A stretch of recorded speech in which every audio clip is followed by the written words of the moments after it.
Soy el director ejecutivo de Building Goodness Foundation. Somos muy contentos, estamos muy contentos de ser aquí esta mañana.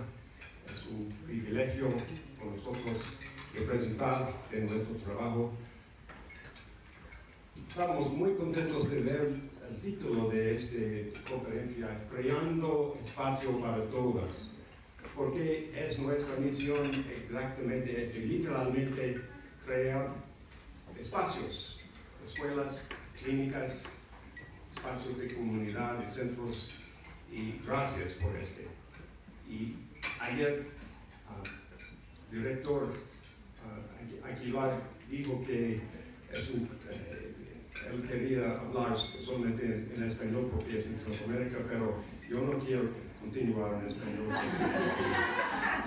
Discúlpame. But it is a privilege to be here. I especially wanted to thank the Seattle International Foundation for the occasion to bring so many people together who are part of the solutions.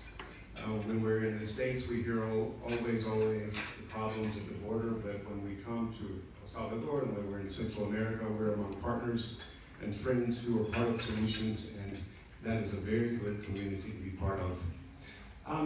We partner to build schools and clinics. We build places where people heal and where people are educated and where they find community. And that's what we do as a nonprofit in the construction industry specifically.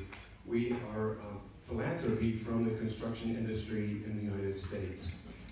This photo draws us to Guatemala. The young man on the left, this child, this is his classroom. The young man on the right also uses this classroom, just outside in a village outside of Huehuetenango, Guatemala. Can you imagine a young man on the right with his peers coming in every afternoon, because in the morning the school is an elementary school, in the afternoon it's hotter. He's trying to, there are hormones at this age, there are distractions. He's trying to learn. If they're in a class that's hot and it's decorated with elementary school things, they go to the restroom and it's for little kids, right? This is the case for a majority, 90% of the villages in the mountains, the western highlands of Guatemala. So this photo is a symbolic, this young man on the right needs space. He needs space to grow.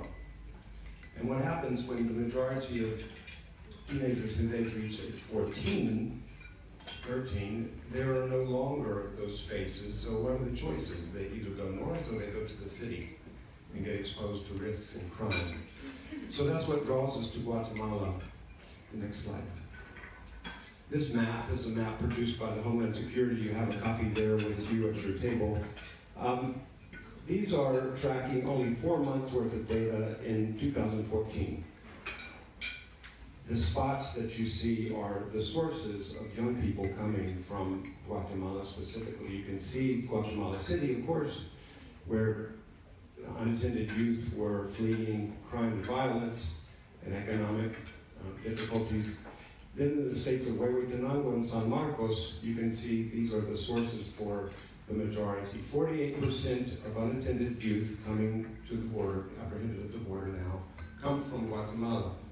And a large majority of them come from rural areas where there are not possibilities. So what I want to do is say that's why we're involved. And then I'm not going to talk much more. Every year between 40 and 70,000 unattended youth are apprehended at the US border. And that's just counting the ones who came all the way to America. That's not counting the ones who are apprehended in Mexico. We're drawn there because they need space. They need schools, middle schools, secondary schools especially. I'm the why. My friend Elias Alonso is the president, the executive director of the Ixtatán Foundation. He is the what of our program. He's going to talk about a marvelous school. In 2003, 15 years ago, we partnered with the Ixtatán Foundation to build a high school in San Mateo Ixtatán in the mountains. It has become extremely successful and is a leader in the co-op schools, the Mayan co-op schools in the mountains of the Western Highlands. And He will talk about that school, and then the how of how we want to be a solution is Jack Horn, who is the president of our board, former president, he's not now, but has been working with Building Goodness Foundation. He owns a construction company in Charlottesville, Virginia, and has been doing this for years as part of his philanthropy. So I'll turn my program over now to Andreas. Vážo kun kimi välilti päivän komassa niille Viva Dios y todo salas por la chaco Javier kun petangitik. I'm sorry, interpreter, to do this. Apparently there's only one interpreter, English interpreter, it's me. So I know what it's like. Thank you very much for your hard work, but I will be doing it in Spanish. So, muy buenos días a todos, a cada uno. Mi nombre es Elías Alonso, como habló Kelly. Yo soy director ejecutivo de la Fundación Ixtatán en Guatemala y también tenemos una sede en Virginia, Estados Unidos. Yo soy de San Mateo Ixtatán, un área de la región más lejana de Guatemala, pegado a la frontera con México. Cuando yo era niño, no me gustaba ir a la escuela, así como experimentaron ahorita, porque la escuela era en un idioma totalmente ajeno a mi realidad. No entendía nada. Entonces no me gustaba ir a la escuela por eso. Y gracias a Dios que en ese entonces, en mi región, en mi municipio, solo podíamos terminar sexto grado primaria. Pero al parecer, hasta el 2005, en la región Chuc de Guatemala, que hay más o menos 65,000 habitantes en toda esta región, no había una escuela secundaria, o sea, básico y diversificado todavía, en el 2005. Pues cuando yo terminé la primaria, lo único que me quedaba hacer era irme ilegalmente a los Estados Unidos, porque era lo que había que hacer, era la única opción que había. Entonces, a los 16 años yo tomé la decisión de ir a Estados Unidos, así como escuchamos ayer con los menores que tratan de llegar a Estados Unidos. Hice eso en el 2000. Crucé todo México, crucé la frontera, llegué a Estados Unidos. Estando en Estados Unidos, alguien me preguntó: ¿qué estás haciendo aquí tan chiquito, literalmente, niño, trabajando en una pollera? Y entonces yo le dije: yo vine aquí para conseguir dinero, ahorrar dinero y luego regresar a mi país y pagar mis estudios de secundaria. En ese momento, pues ella me dijo: ¿por qué no estudias aquí? Gracias a Dios por personas que yo conocí como ella, pude terminar el high school en Estados Unidos, luego pude ingresar sin documentación a universidades allá, terminé le llamamos en Guatemala licenciatura en Estados Unidos, y era durante ese tiempo que conocí a gente de Virginia que había iniciado la Fundación Ixtatán, conocí a los de Building Goodness Foundation, que ya estaban trabajando juntos para tratar de solventar las causas que estaban haciendo que los menores se fueran para Estados Unidos. Por supuesto que no habíamos llegado todavía a la crisis del 2014-2015, pero ellos ya estaban previendo eso. Entonces, durante el 2003 y 2005, estas dos organizaciones se unieron para construir la primera escuela diversificada en la región Chuc de Guatemala. Esta escuela secundaria en Huehuetenango, en la región Chuc, se llama Semilla de la Sabiduría. Y una de las metodologías o de lo que era importante para esta escuela era poder no solamente dar acceso a educación secundaria a los jóvenes de la región, pero también tratar de ver cómo disminuir, cómo hacer que ellos no arriesguen su vida y tomar la ruta para Estados Unidos, cruzando todo México y llegar a Estados Unidos. Entonces se pensó de igual forma en una metodología de educación que pudiera responder a las necesidades contextuales de los estudiantes. Y estamos hablando aquí de estudiantes indígenas del área rural de Guatemala, en las montañas, que muchos nunca han salido de ahí, nunca han conocido la ciudad. Pero ¿qué pasa con nuestro sistema educativo? Es de que en la ciudad de Guatemala se diseña todo pensando en la ciudad de Guatemala, lo que no responde a estas comunidades en las áreas rurales. Pero nosotros en la Fundación Ixtatán empezamos a implementar una metodología de educación que sí respondiera a esas necesidades y ese contexto. Y pudimos implementar una metodología que se llama aprendizaje basado en proyectos. El ser humano, desde que se levanta hasta que se acuesta, está realizando proyecto tras proyecto, ¿verdad? Y no nos damos cuenta, pero estamos realizando proyectos. En la vida nos la pasamos haciendo proyectos. Entonces, aprendizaje basado en proyectos es una metodología que permite que la educación para el estudiante sea significativa, que la educación al estudiante tenga sentido. Él puede entender o ella puede entender por qué debe estudiar, por qué necesita estudiar. Y les voy a explicar un poco cómo se implementa esta metodología y sus fases. Los estudiantes que están en este programa de aprendizaje basado en proyectos, más o menos su año escolar se ve algo así. La primera fase se trata de apropiación del marco institucional. ¿Alguna vez nos hemos preguntado de niños por qué estamos yendo a la escuela? ¿Por qué es necesario la escuela? Sí. Y muchos niños van, los mandan, tienes que ir. A mí me pegaban porque yo no quería ir.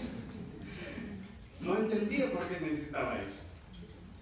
En la apropiación del marco institucional, los estudiantes logran entender por qué es necesario ir a la escuela, por qué debemos ir a la escuela. Y en esta fase se les explica a ellos cómo funciona aprendizaje basado en proyectos fase por fase, para que ellos puedan entender cómo va a ser el aprendizaje que ellos van a abordar durante ese semestre o ese año. También los estudiantes durante esta fase aprenden y escuchan qué es el Currículum Nacional Base de Guatemala y qué es lo que se espera de ellos a través de ese currículum. Esto lleva semanas, a veces meses, para poder hacer que el estudiante se apropie de la filosofía de educación que le estamos queriendo dar. Luego tenemos la segunda fase, que es la identificación del problema. En esta fase les decimos a los estudiantes que miren en su contexto, en su comunidad, qué necesidades existen, qué problemas les está afectando a ellos y a su familia en su comunidad. Los estamos ya poniendo a pensar, a analizar su contexto.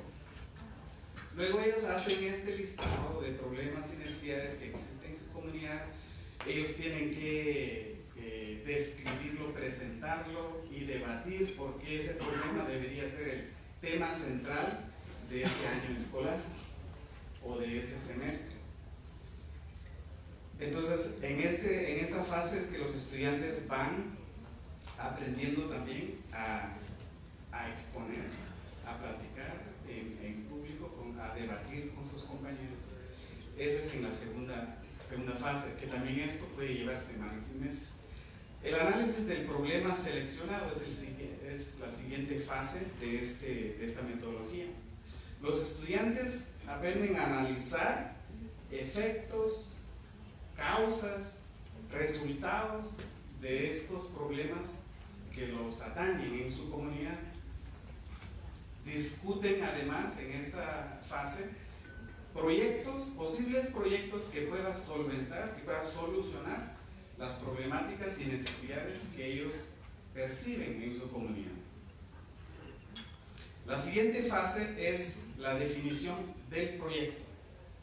Ellos se ponen de acuerdo qué proyecto van a abordar para poder darle solución a las necesidades que ellos han visto.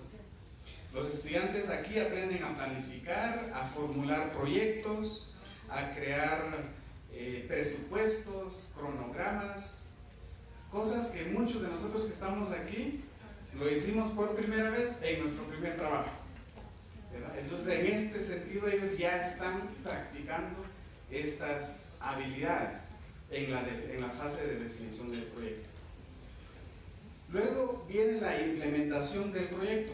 Durante esta fase, el estudiante aprende a recaudar fondos. Si va a necesitar fondos para su proyecto, aprende a recaudar fondos, aprende a conseguir patrocinios de los comercios locales para poder conseguir los fondos que necesita el estudiante o los estudiantes para implementar el proyecto.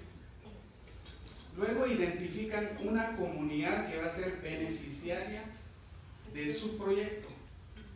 Hemos hablado que muchas veces el sistema educativo ha aislado a los estudiantes de su comunidad. En mi comunidad, por ejemplo, cuando uno ya es estudiante, como que ya no encaja en la comunidad porque ya dicen, no, es que aquel es estudiante, ya como que ya no. Entonces, el sistema educativo tradicional ha aislado al estudiante de su comunidad, pero en esta fase el estudiante se involucra en su comunidad, pregunta, analiza, interviene en los quehaceres de su comunidad y está en constante comunicación con ellos para poder recibir realimentación de estas necesidades y problemas, y luego juntamente con la comunidad, con los líderes comunitarios, se implementa el proyecto. Y la última fase de aprendizaje basado en proyectos es la evaluación, obviamente, y a esto le llamamos Hack and Pat, casa abierta, en inglés open house. Los estudiantes decoran su aula con todas las fases del proyecto que ellos han implementado, describen en carteles muy bonitos, en las decoraciones, cómo se relacionó el currículum, el contenido de los cursos, con el proyecto que ellos implementaron. Se invita a toda la comunidad para que vengan a presenciar el Hack and Pat o casa abierta, para que ellos puedan entender cómo fue la educación de los estudiantes. Todo esto es planificado por los estudiantes, no hay intervención de alguien más, ellos planifican, ejecutan y presentan a la comunidad y muchas veces autoridades comunitarias, municipales, el resultado de su trabajo. Y todo esto lo hacen bilingüe, en el idioma chu y en el idioma español, porque muchos de los padres de familia o madres de familia no entienden el español. Esto es básicamente aprendizaje basado en proyectos. Ahora, los estudiantes del programa Aprendizaje Basado en Proyectos no tienen maestros. En la escuela Semilla de la Sabiduría ya no existen maestros, existen facilitadores.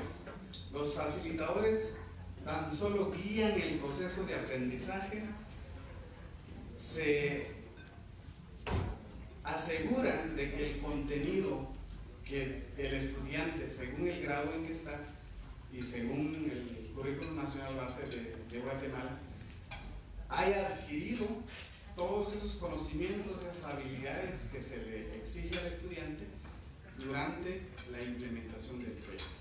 Entonces aprenden matemática cuando están implementando el proyecto, español, historia, química, biología, todo eso en el proyecto. El contenido de todos esos cursos están enfocados en el proyecto.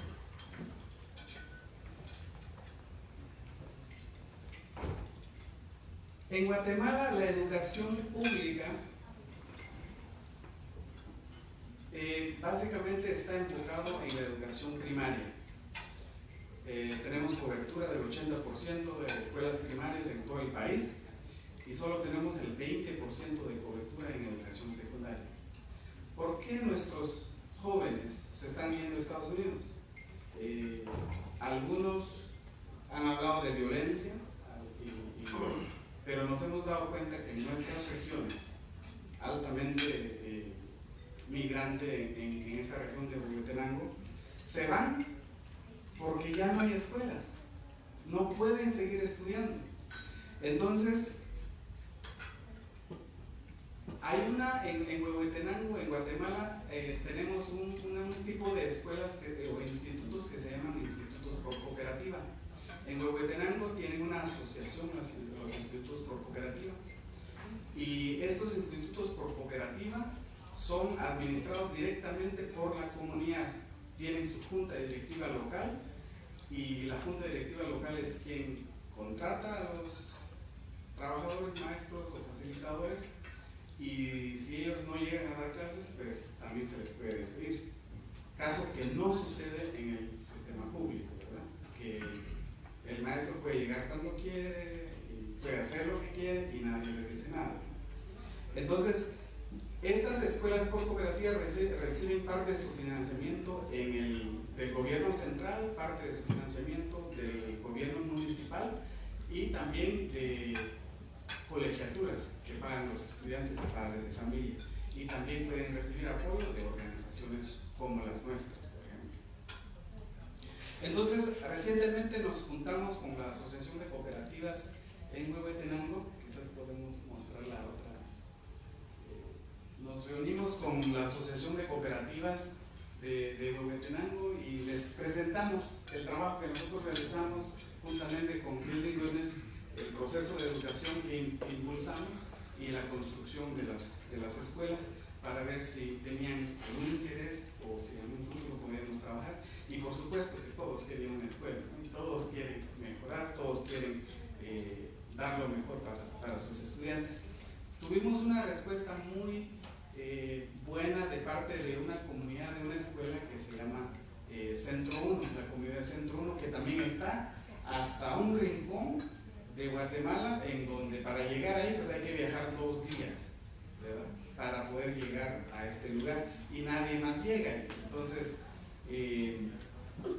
respondieron a nuestro llamado y ellos pues están muy emocionados de querer trabajar con nosotros para que puedan implementar no solamente una mejor metodología de educación, que en este momento ya recibieron un entrenamiento inicial de parte de la primera escuela que nosotros trabajamos y donde se implementó aprendizaje basado en proyectos. Esos mismos facilitadores fueron a dar el entrenamiento a los de Centro 1.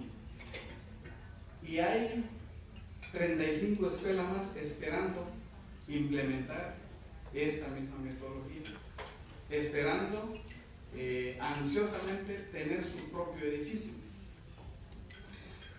Y aquí es donde entra el tema del edificio escolar también.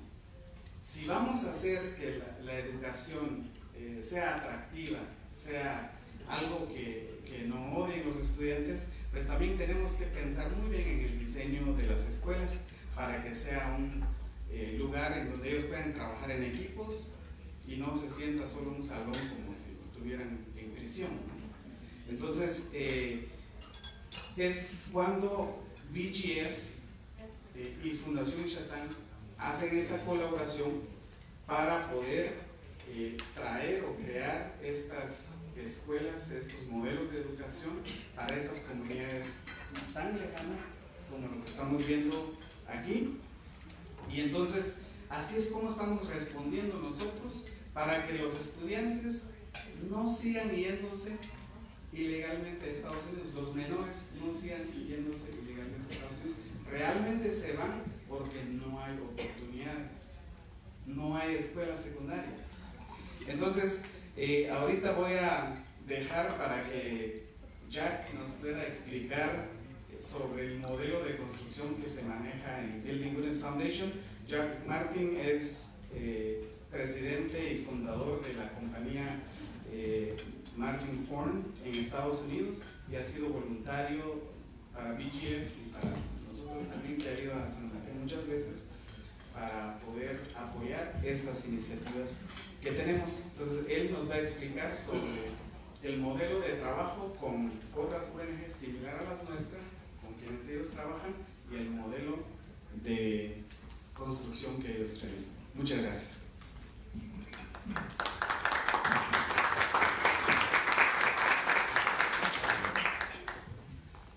Thank you, Liz. Thank you and welcome. My name is Jack Horn. I'm the president of Martin Horn. We're a commercial general contractor in Virginia in the U.S. I'm a BGF board member, a past board president, and I've been a volunteer for BGF for something like 15 years. The Building Goodness Foundation is a very small nonprofit located in Virginia. We have a full-time staff of only 8 people. They're very dedicated. But we have a volunteer base of over 400 skilled volunteers in the construction industry, contractors like myself, architects, engineers, carpenters, electricians, plumbers, etc. Building Goodness selects and vets best practice nonprofits to partner with that are in need of quality construction services. As a volunteer project manager,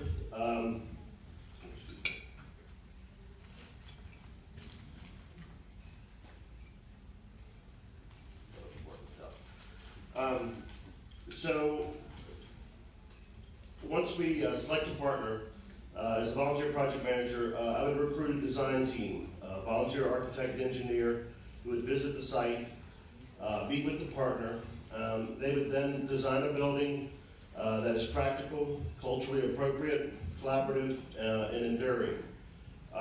We would also at that time develop a project budget. Using this design and budget, we would fundraise for or often with the partner as required. Once the projects are funded, we would hire a full-time on-site field manager. The field manager is responsible for managing the project on-site, managing all site activities, managing the local laborers, and making sure that the records are kept for all expenses.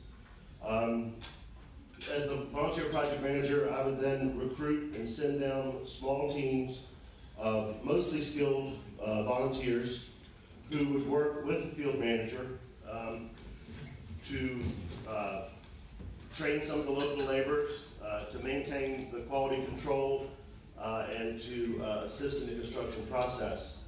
We usually do this at critical points in the schedule, normally when we start a new task or perform a task where additional skills are required. We try to source all of our material locally in a sustainable fashion if possible. Occasionally we'll ship material down from the U.S. if it's something that we can't find in the country where we're working.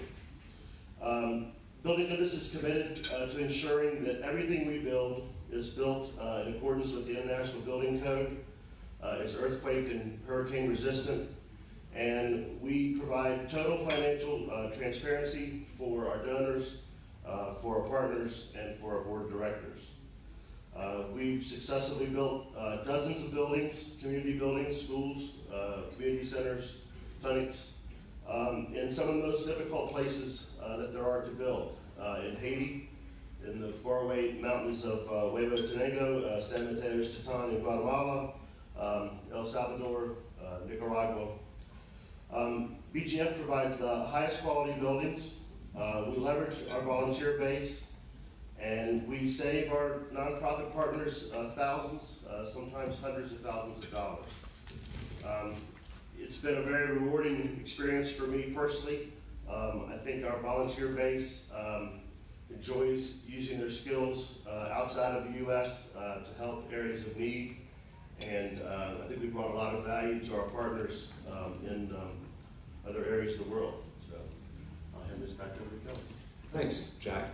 And I would like to add just a bit onto what Jack is saying is, you know, when you go to Nicaragua, Guatemala, Haiti, wherever, and you're on the plane and you see the large groups with the t-shirts on, that's not us. We really send groups of 3 or 4 builders who are going down at the critical point when they're doing the plumbing, and then they work side by side with the local labor force to share skills and build together.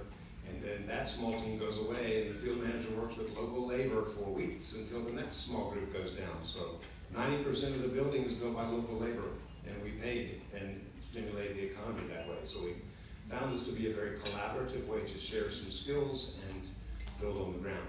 And now we have a very exciting partnership at the beginning of a stream of unattended adolescents in Huehuetenango. And so we're very excited to roll out one school, Centro Uno. This is we sent a design team down, and they come up with some great ideas. This particular one, you can see that the administrative office is built in the shape of a Mayan temple. It even has a sundial on it. The overarching roof allows there to be open project-based learning space in between the classrooms, so that a lot of the interactivity can happen in the space in between the rooms. I think there's another slide. And this is another school that we're doing in the Petén. I don't know, Jack is the project manager. He's going there next week. Do you want to say anything particular about this? No, going to Guatemala next. Are there any questions? We'd love to talk specifically about the project-based learning model, which we're very excited about, but the collaboration to help buildings in Huehuetenango is very exciting for us. Is there someone who can walk around with a microphone, or can I share this one? Yeah, exactly.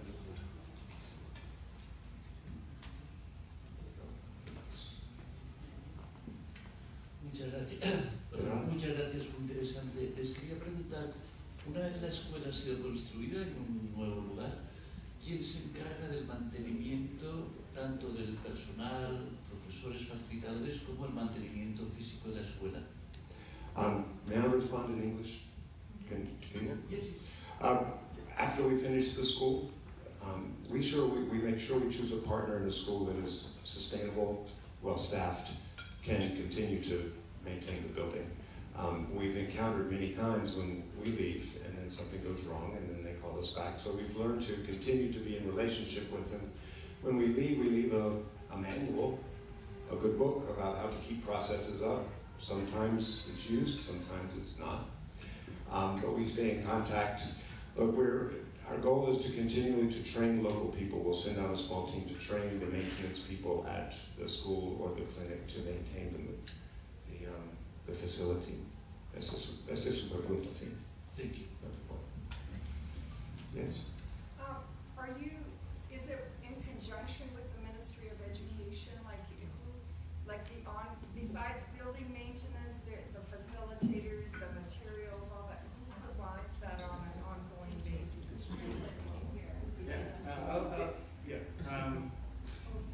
So the charter, the co-op schools that I talked about, they're basically run by the community.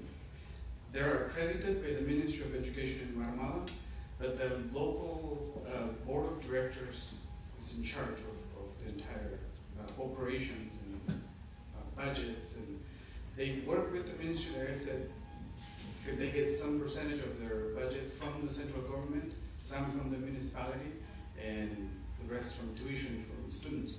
So there's some involvement of the Ministry of Education as far as providing the national curriculum. That's a guide that they have to make sure they meet those guidelines in the different grades. And they also have to report back, of course, to the local municipalities also involved. Actually, the way these co-op schools are designed is that somebody from the municipality has to be on the board of the school. That's how it works. So as far as buildings, I don't think Ministry of Education is. Well, we choose our partners that are in compliance with local codes and are in relationship with the Ministry of Education. So usually that's always a partner issue. We don't build anywhere unless we're working with a very established best practice NGO. So the Ishtan Foundation is a great example of that. In Costa Rica, we built a classroom. In Nicaragua, the government's very involved from the beginning to the end. So we're going through all permits and processes with both health health departments and education departments. Buenos días, mi nombre es Manuel Novoa, trabajo para GIZ y estoy a cargo de la dirección de un proyecto de prevención de migración irregular y aprendo mucho en esta tarea de dirigir un proyecto. Entonces me convence mucho la idea de que se trabaje con chicos en base a proyectos. Quisiera saber un poco cómo se relaciona esto con el currículum que tienen ellos en su escuela, si se trata de una asignatura más, ¿no? La dirección de proyectos, y cómo combinan los contenidos del currículum con esta tarea. Correcto. Muchos han pensado que es un curso más de aprendizaje basado en proyectos, pero no, yo se los explico de esta forma. En una computadora necesitamos un sistema operativo, ¿verdad? El sistema que maneja todo, desde el hardware y las acciones que se necesitan. Hay todo un sistema operativo. En este caso, aprendizaje basado en proyectos es el sistema operativo de la escuela. Es muy complejo porque todo el instituto, toda la escuela en conjunto tiene que estar trabajando casi que en sincronía para que se puedan hacer desarrollar los proyectos y relacionando contenido hacia los proyectos. Hay una planificación muy extensa antes de implementar el aprendizaje basado en proyectos, y quiero decir de una vez de que los facilitadores de ABP pasan 2 años de entrenamiento con nosotros para poder implementar. Este es un proceso largo. Ahora, ¿cómo se relaciona contenido curricular? En Guatemala tenemos algo que se llama Currículum Nacional Base, como que es la guía que da el gobierno para, por decir, primero básico, segundo básico, hasta sexto magisterio, contador, lo que sea. Y da como la guía de contenidos que se deben impartir. Entonces, de ahí, para cada grado, se desarrollan como ejes temáticos, se definen ejes temáticos, se definen habilidades que los estudiantes necesitan aprender. Es ahí donde entra el facilitador. De hecho, el facilitador tiene que estar muy comprometido con esta metodología, tiene que creer, porque va mucho más allá de solo ir y dar una clase de 50 minutos, de 35 minutos. Y tiene que estar en constante comunicación con sus demás compañeros para que su contenido pueda adaptarse al proyecto. Por ejemplo, uno de los proyectos que los estudiantes hicieron fue la recolección de basura en el municipio. Alguien dijo, pues qué necesidad, qué problema veo, que hay mucha basura por todas partes, hay mucho plástico, mucha basura. Entonces decidieron hacer un proyecto de reciclaje de plástico, ¿verdad? Entonces, en química, ellos estudiaron cuánto tiempo de qué está compuesto el plástico, para comenzar, y cuánto tiempo se lleva el plástico en degradarse. Entonces ya están aplicando en química. En historia, estudiaron ellos como, bueno, hace 20, 15 años atrás, en nuestra comunidad, qué tipo de basura había. Por supuesto que no había plástico. Y entonces la metodología de desechar la basura hace 15 años, 20 años atrás en nuestras comunidades, era de barrer el piso y luego llevar la basura, que toda era orgánica, y llevarla entre los cultivos. Interesante que se dieron cuenta que hoy en día la gente sigue llevando la basura en los cultivos y es plástico. Y eso llega a ser un problema. Entonces también van educando a la gente en ese sentido, pero en historia están aprendiendo eso, están consultando con la comunidad. En matemáticas hacen operaciones como, lo voy a poner simple, pero hacen cosas más avanzadas muchas veces dependiendo de su grado. Por ejemplo, una familia de 5 personas, ¿cuánto de basura genera en un día? 2 días, una semana, un año. Están haciendo matemáticas durante ese proceso. Así es como se relaciona el contenido curricular en el proyecto.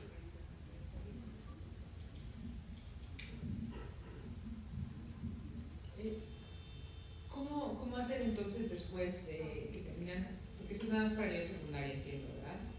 Entonces, cuando terminan y quisieran seguir a un próximo nivel, para que les revaliden esto que aprendieron de esta manera y vuelvan a una escuela tradicional y poder seguir continuar sus estudios si quisieran seguir continuar sus estudios. ¿Y cuánto tiempo dura esta secundaria? ¿Es igual que la tradicional? De hecho, cuando hablo de escuela secundaria, estoy hablando desde, en Guatemala le decimos básico, o en Estados Unidos le decimos middle school, que es grados séptimo hasta noveno en Estados Unidos. En Guatemala es primero, segundo y tercero básico, de educación como medio, ¿no? Y luego también diversificada, le llamamos a la siguiente fase, que es el high school en Estados Unidos. Entonces, cuando terminan sus estudios en esta escuela, se gradúan con un diploma de high school, un título medio. Con esto pueden ingresar a la universidad. Entonces, no hay necesidad de transferirse a otra escuela. Cubre todos los 6 años de estudios secundarios. ¿Cuántos años lo hacen? 6 años. Ya, 6 años.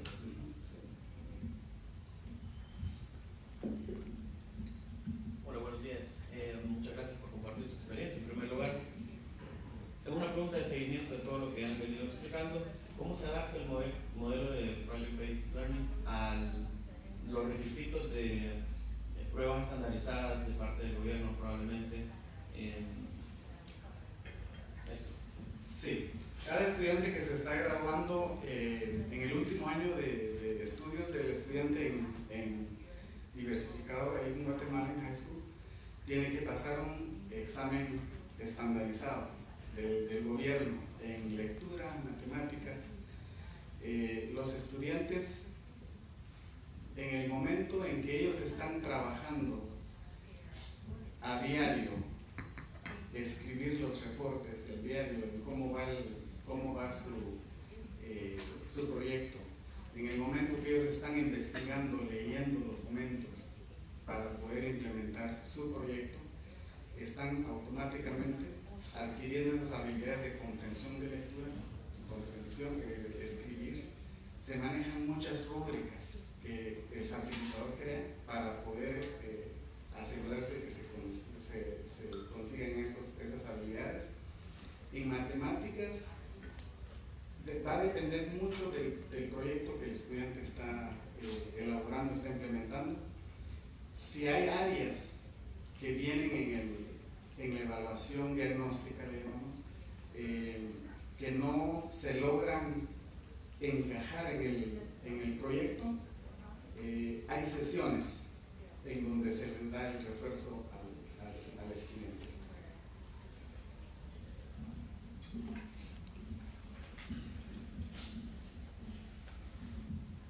Buenos días. Felicidades por el proyecto. Al inicio mencionaban que uno de los objetivos es cómo prevenimos la migración a través de la educación. ¿Tienen estadísticas de que esto realmente ha logrado disminuir la migración? Porque y una siguiente pregunta sería que después, ¿qué hacemos para que estos jóvenes graduados sí tengan un ingreso? Porque esa es la clave, ¿verdad?, de todo este asunto. Y yo creo que una debilidad que tenemos muchas veces en nuestros proyectos es que tenemos poco estudio más profundo de si logramos eso, que los jóvenes digan, sí, ahora yo me quedo en mi país, me quedo en mi comunidad. Entonces, ¿cómo están abordando esto? La estadística de que realmente disminuye la migración y qué sigue después. Ya me gradué, ¿verdad? Que es la triste historia del joven guatemalteco. Yo también trabajo en Guatemala, me gradúo, pero no hay trabajo. Entonces, ¿ahora qué hago? No quiero ir al campo porque mis padres vivieron una eterna pobreza, entonces ¿qué hago ahora? Sí,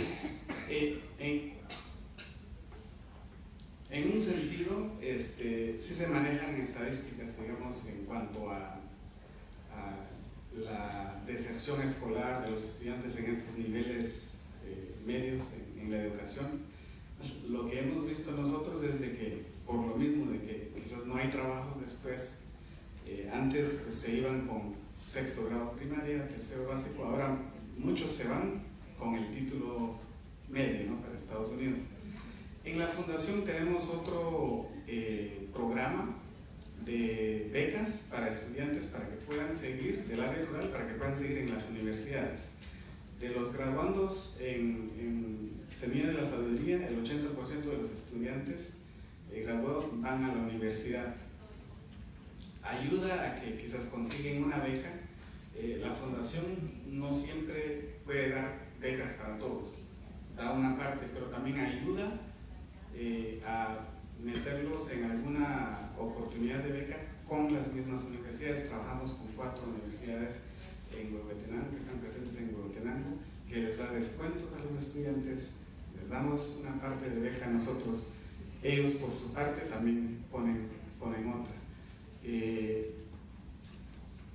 Aprendizaje basado en proyectos no solamente prepara al estudiante a terminar la secundaria, a graduarse en el fin de año, sino también los está preparando a implementar proyectos, aprender cómo se hacen estas cosas, estos proyectos.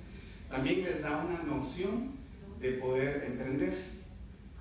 Y muchos de nuestros estudiantes que se han graduado y que han ido a la universidad han regresado o a ser profesores en otras escuelas, en la misma escuela. Es muy común encontrarse a un facilitador en la escuela y decir, pues yo me gradué de aquí hace 5 años atrás, ¿no?, o 6, 7 años atrás, o el dueño del primer café internet, por ejemplo, o del primer gimnasio, se graduó de ahí de la escuela, porque ha adquirido esa habilidad. Y la pregunta que hace aquí el compañero es válido para todos. Hay mucho más que deberíamos hacer, ¿qué podemos hacer para realmente que se queden? Y yo diría, pues ahí es donde ya tiene que entrar el gobierno con infraestructura, con oportunidades, con cuestiones así para poder mantener a estos jóvenes. Por lo menos ahora ya no se están yendo menores, ya se están yendo ya mayores de edad.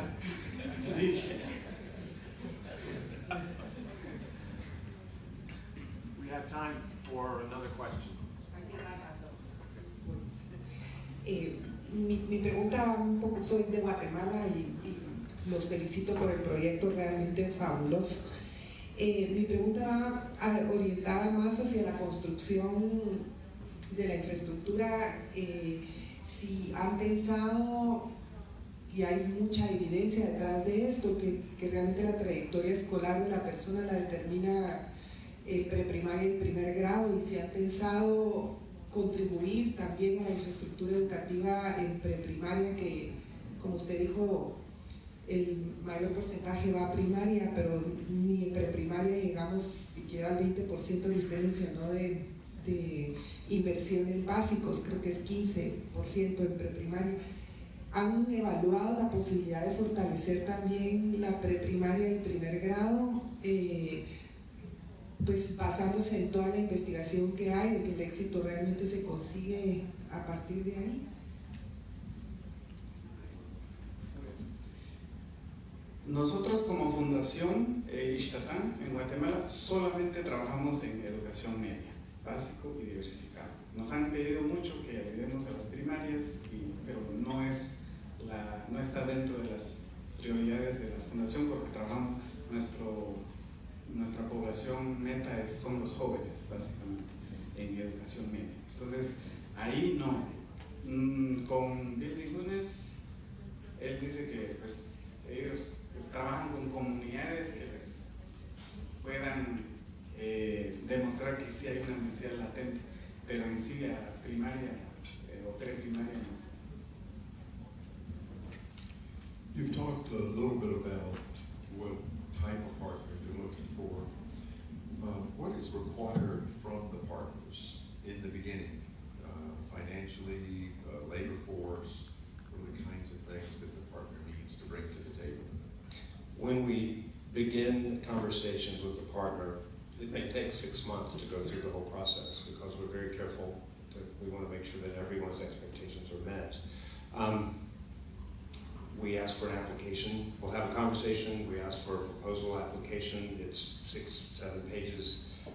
If it passes a selections committee that's made of education builders, education specialists, medical professionals, we're trying to really build up our selections process.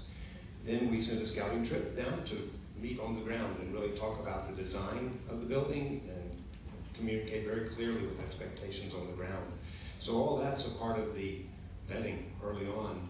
And then we approve, and we also speak very openly about financial capacity to raise the funds. Who's going to be raised and how can it be raised? And we have some donors we bring to the table. We never bring all the money, we can't. So there's an open conversation about that. And then we've coached 20 different NGOs through their campaigning process to raise their funds. So we have experience in that. And I want to introduce, just because Emily Martin here, can you stand up? Because she's with our crew as well.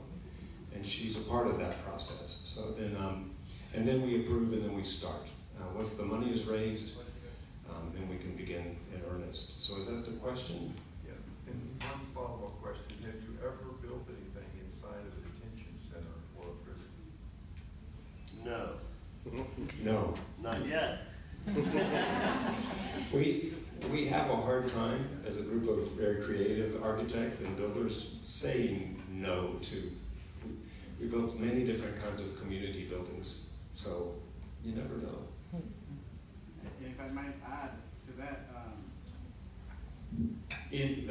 with the co-op schools that we're working with Granville, one of the requirements was that they had to have the land. Oh, that's right. And they would have to provide the land and demonstrate that it belongs to them.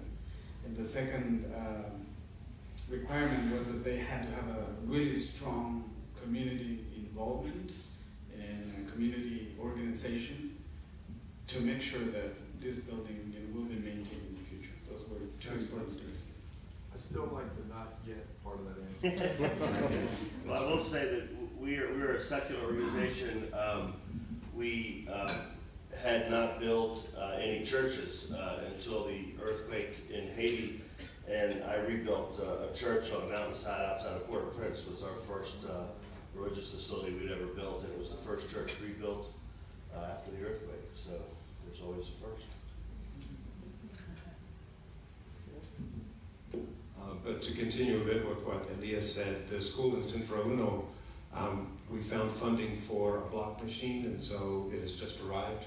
And so it is part of one of the requirements of the local parents to make blocks, compressed blocks, for the school. So they'll be building up a supply of those to get ready for the construction. So it's a collaborative effort. The municipality makes sure that the land is donated, but then they often will supply equipment for planning the land. And so it's a collaborative process from the beginning. Let's talk after. One more? Okay. Thanks. Hi. Thanks to both organizations. It's incredible work, and wishing you all the best with the new school. I think I had a question to go a little bit deeper with Elias on how, so what is your advocacy strategy with the government around all this work that you're doing? I mean, I think that at some level, there's some questions in the room that touched on this also. It would be great to just, ensure that básicos like this are going to be built all over the highlands and in various other at-risk areas, but the government needs to step up also and start building more secondary schools if SDG 4 is ever going to be a reality in Guatemala, that should, young people have the possibility to keep studying and have a future for themselves. So I wonder sort of how you're trying to, because you're doing such incredible work, so the government authorities, not just locally, but nationally, need to understand what great work you're doing and how it can perhaps inspire them, the government officials, to allocate more resources and do this in all the other sort of highly at-risk, marginalized areas in the country. Thanks. So my main strategy is to shame them Yes. into it. So in 2014, I had to go to the Congress of Guatemala to be able to get funding for the Seeds of Wisdom, and we're like, we've been doing this for 10 years. It's your turn to do something. Like, you need to fund this school. And so we called the press and we explained everything. They ended up funding the school. But the main another strategy, I guess, is to really like demonstrate that this works. You know, it's working, it's successful. At the moment, we're the main partner of the U.S. Embassy in Huehuetenango to implement a scholarship program that they have, which is called Access, the Access program. We implement that for them because they have seen our work and it's very similar to what they do and what we do.